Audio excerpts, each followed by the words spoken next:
ಈ ಕೇಸಲ್ಲಿ ಫಸ್ಟ್ ನೋಡೋಣಪ್ಪ, ಇವ್ರಿಗೆ ಏನಾದ್ರು ರಿಹ್ಯಾಬಿಲಿಟೇಷನ್ ಸೆಂಟರು ಅಥವಾ ಏನಾದ್ರು ಆತರ ಐ ಡೋಂಟ್ ಮೈಂಡ್ ಒಳ್ಳೇದಾಗತ್ತಂದ್ರೆ ಯಾಕೆ ಮಾಡಬಾರ್ದು. ಮೇಡಮ್, ಕನ್ನಡ ಚಿತ್ರರಂಗದಲ್ಲಿ ಒಗ್ಗಟ್ಟಿಲ್ಲ ಅನ್ನೋ ಮಾತು ಹೇಳಿದ್ರಿ. ಎಲ್ಲೋ ಈಗ ವಿನಯ್ ರಾಜ್ಕುಮಾರ್ ಅವರು ಇರ್ಬೋದು, ಪ್ರಥಮ ಇರ್ಬೋದು, ಇಬ್ರು ಮಾತ್ರ ಸಪೋರ್ಟ್ ಬಂದಿದ್ದಾರೆ ನಿಮಗೆ, ಬೇರೆ ಯಾರು ಧ್ವನಿ ಎತ್ತಿಲ್ಲ. ಇಲ್ಲ, ಸಪೋರ್ಟ್ ಮಾಡಿದ್ರು DM ಮಾಡಿದ್ದಾರೆ, ಬಟ್ ಓಪನ್ ಆಗಿ ಹೇಳಿರೋದು ವಿನು ಮತ್ತೆ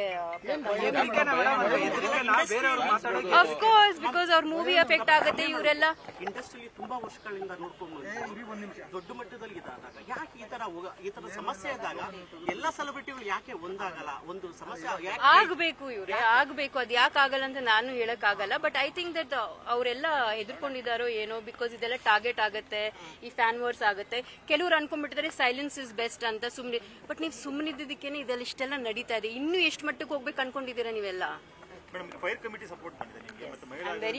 am very grateful to Nagalakshmi ma'am. ನಾನು ಯಾಕಂದ್ರೆ ಇವ್ರಿಗೆ ಹೇಳು ಇಲ್ಲ ಕೇಳು ಇಲ್ಲ, ಬಟ್ ಇವರೆಲ್ಲ ತಾನಾಗೆ ಬಂದು ಅವ್ರು ಸಪೋರ್ಟ್ ಮಾಡಿದ್ದಾರೆ. So I am very happy. ಇವರು ಬಂದಿದ್ದಾರೆ ನಂಗೆ ಸಪೋರ್ಟ್ ಮಾಡಕ್ಕೆ. Thank you so much. So there are so many women who messaging me.